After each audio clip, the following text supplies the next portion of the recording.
So first of all, what is a 9-point circle and what is the 9-point center?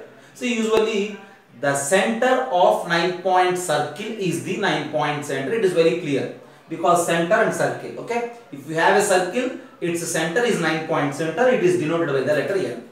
Okay. See, 9-point circle. First of all, what are the 9 points? So for those 9 points, just I am indicating here. For suppose if you have a triangle ABC, any triangle, okay? If you have a triangle ABC, then in the triangle you need to draw altitudes. What are the altitudes? AD is the altitude, BE is another altitude, CF is another altitude. Okay, I think you know about altitudes. Already we discussed many points on altitudes. And for those altitudes, you just observe these points D, E, F. These D, E, F are known as foot of altitudes. What we are calling these as foot of altitudes. Because we know altitude and these points are at the foot of altitude, right? Because AD is the altitude and the point D is just like foot of that altitude. So that's why we call this D, E, F as foot of altitudes. So D, E, F are 3 points.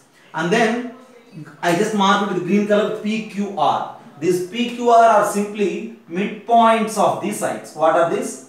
Midpoints of sides of the triangle. So what are the sides? A, B, B, C, C, A are the sides, and then midpoint of A, B, C is P, and midpoint of C, A is Q, midpoint of A, B is R. Okay. And another part is X, Y, Z. X, Y, Z are somewhat different actually. X is the midpoint of the line segment joining ortho center to the vertex A. So we have HA, right? And in this HA, X is the midpoint. And Y is the midpoint of HB, Z is the midpoint of HC. So X, Y, Z, what are these? These are midpoints of line segments, joining ortho center H to vertices. If you join ortho center H to vertices, you will get 3 line segments like HA, HB, HC, and these X, Y, Z are the midpoints of those 3 line segments. At the end, X, Y, Z 3 points, P, Q, R 3 points, D, E, F 3 points, and totally how many points there are? 9 points.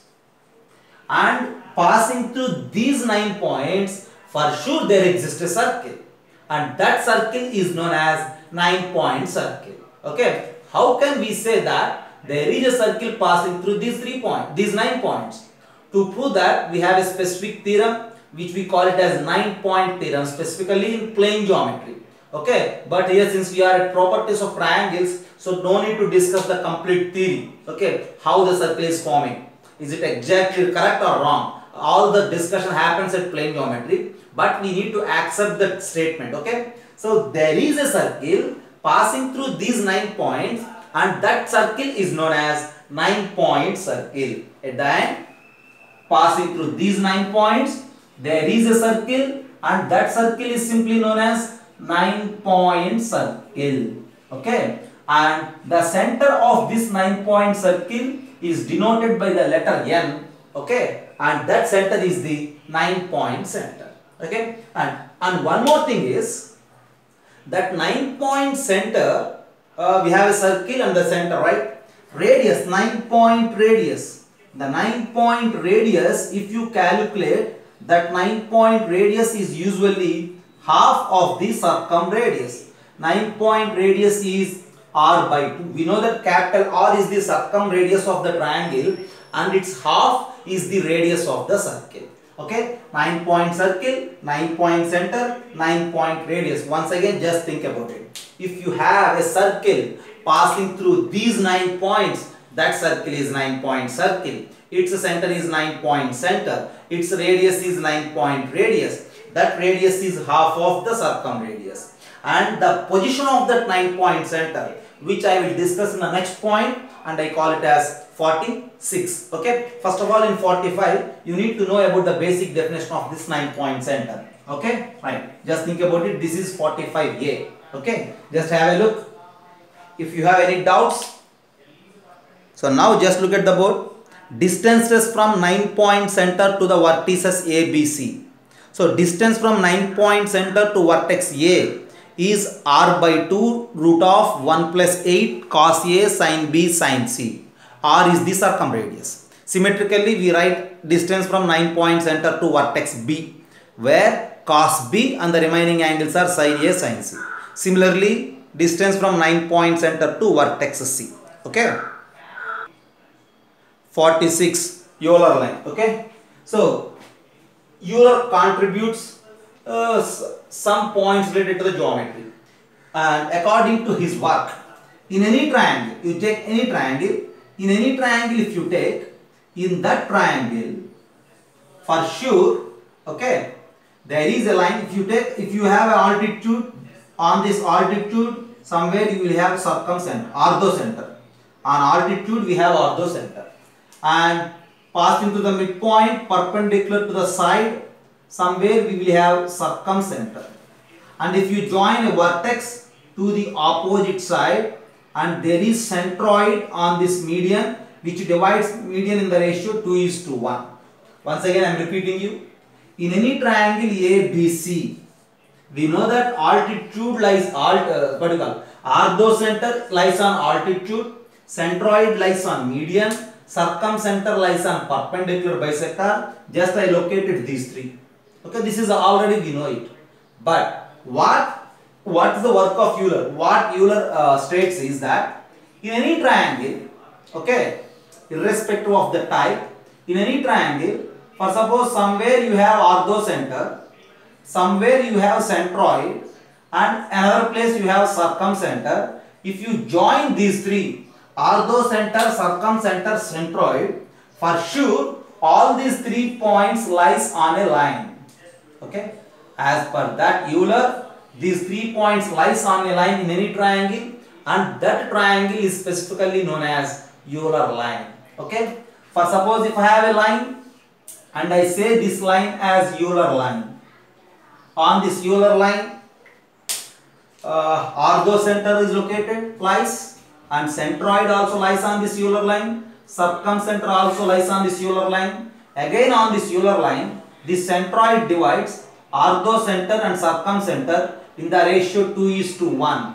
Hg divided by Gs is again equals to 2/1. Just think about it. This is bit A related to the Euler line. Once again, Euler line is a line passing through the orthocenter, circumcenter and centroid. See, in center, already along with these 3 centers we have in center and 9-point center. In center may lies or may not lies on this line. Okay, we are not guaranteed about in center.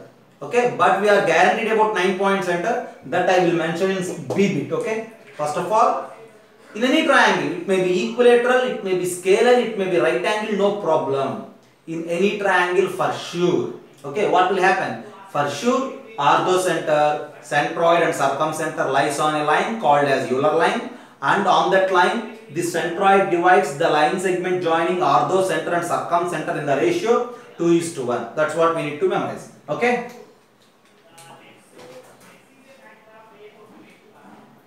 Right. I will erase it and then I will discuss B bit. In B, again we need to locate 9-point center on the same Euler line. Okay. 9-point center also lies on this Euler line, but we are not guaranteed about the in center. So just leave about in center for some time. Think about 9-point center.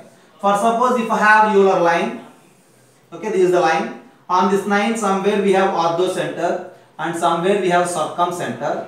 This line is Euler line. So 9-point center is exactly at the midpoint of the line segment joining orthocenter and circumcenter. Okay, 9-point center is at the midpoint of the line joining orthocenter and circumcenter.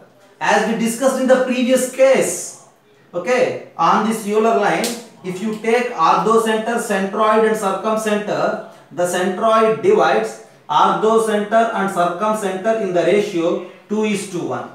At the end, if you conclude from these two situations, on the Euler line, these 4 points are located, but 9-point center is the midpoint, centroid divides in the ratio 2:1. By combining all these things on a line, somewhere we need to take orthocenter, and at another place we need to locate 9-point center, at another place centroid, and at another place you need to take circumcenter.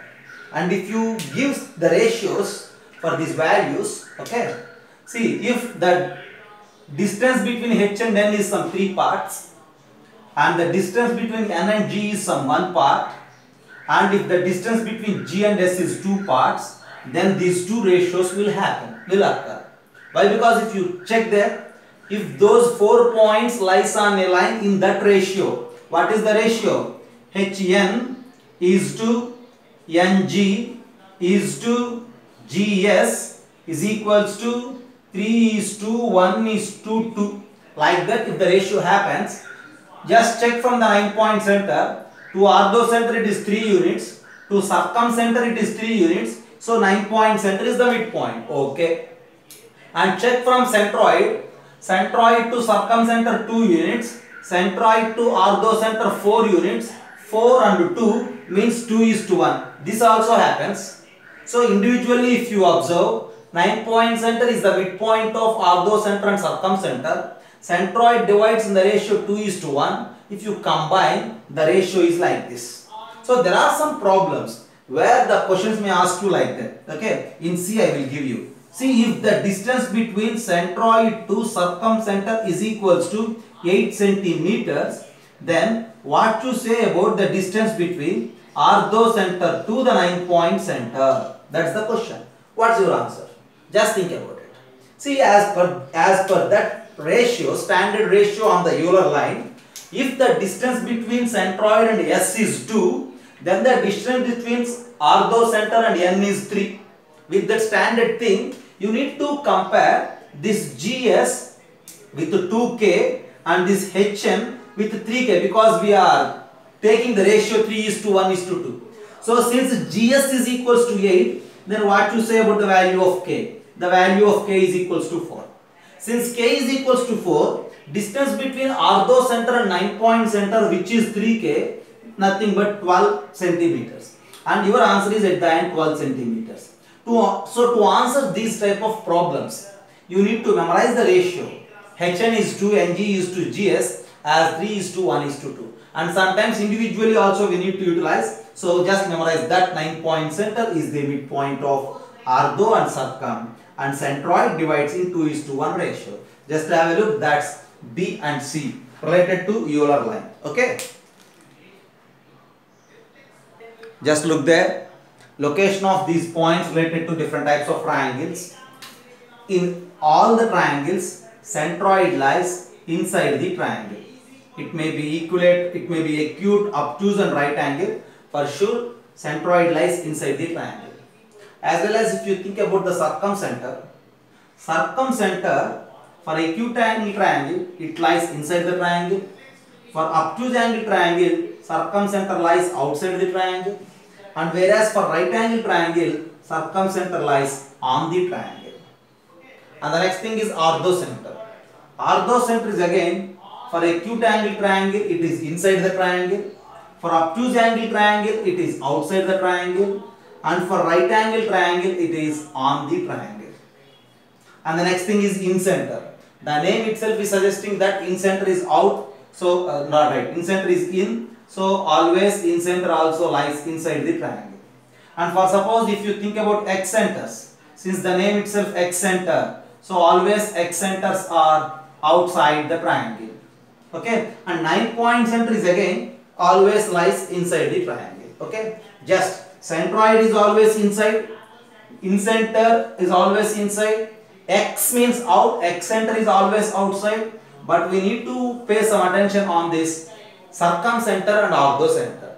Circumcenter and orthocenter lies inside for acute, outside for obtuse, on the triangle for right. So for acute everything is inside again. Okay. For obtuse these two are out. Okay. You need to think about the table and you need to analyze it. Okay. For which type of triangle these points are located in, on and out. Okay. Statement matrame. Just look there, right angle triangle. For a right angle triangle, so as we discussed in the previous bit A, for right angle triangle, circumcenter and orthocenter lies on the triangle. For right angle triangle, this right angle vertex itself is equals to orthocenter. Okay. And whereas the midpoint of the hypotenuse is itself, yes, circumcenter. And centroid and incenter lies inside. Orthocenter and circumcenter are on the triangle. And next for equilateral triangle, okay, since it is acute, everything is there inside, and the circumcentroid, circumcenter, orthocenter, incenter, 9-point center, and all these points are coincident at one point. What I am saying? Okay, all these points are coincident. Okay, there are no different points in equilateral. All these points are coincident. Just you have one point, and that point acts like centroid, circumcenter, and it only acts like incenter and everything. Okay, all those points are coincident. And whereas coming to the isosceles triangles, all are collinear. Okay, all are collinear, and that line itself is known as Euler line. Already we discussed about Euler line. On this Euler line, 4 points are already there. What are those 4 points? Centroid, circumcenter, orthocenter, and 9-point center. Incenter may or may not lies on the Euler line. In isosceles triangle, there is a guarantee that incenter also lies on that line. Okay, and in equilateral triangle, all the points are coincident. That means in equilateral also, incenter lies on that Euler line only. Actually, in equilateral, there is no possibility of the Euler line, because all points are coincident at one particular point. That point itself acts like Euler line. There is no any other different line. Okay, so once again you just think about it. For right angle triangle, circumcenter is the midpoint of the hypotenuse, orthocenter is at the right angle vertex, and for equilateral triangle, all these 5 points are coincident. Okay, one point just acts like all the 5. Whereas in isosceles, incenter also lies on Euler line. So we say that all the points are collinear, and that line itself is the Euler line. Just have a look.